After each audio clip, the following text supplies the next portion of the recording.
Restaurant જેવા મસાલા પાપડ બનાવીને તૈયાર કરીશું.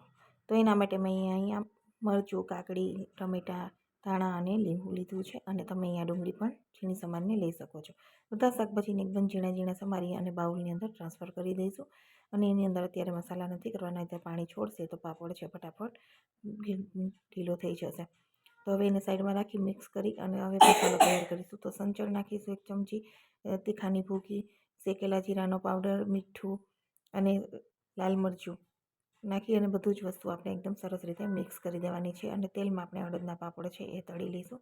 રેસ્ટોરન્ટની જેવા જ ઘરે જ બનીને તૈયાર થઈ જશે એટલા સરસ આપણે મસાલા પાપડ બનાવીશું. આ રીતે ચારો દબાવવાથી પાપડમાં ખાડો થઈ જાય છે.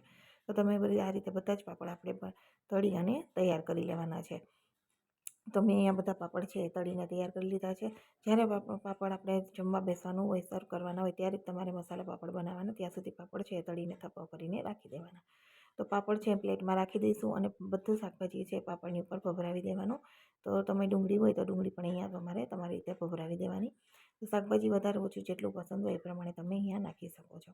શાક નાખી ચાટ મસાલો, લાલ મરચું અને જે મસાલો આપણે બનાવીને રાખ્યો છે એ પણ નાખી દેવાનો છે. એટલે અને સાથે ઉપર થોડું લીંબુ નાખી દેવાનું અને ઝીણી સેવ ભભરાવી દેવાની, એકદમ ઝીણી બારીક સેવ હોય એ. તો આને ઉપરથી લીલા ધાણા ભભરાવી દેવાના.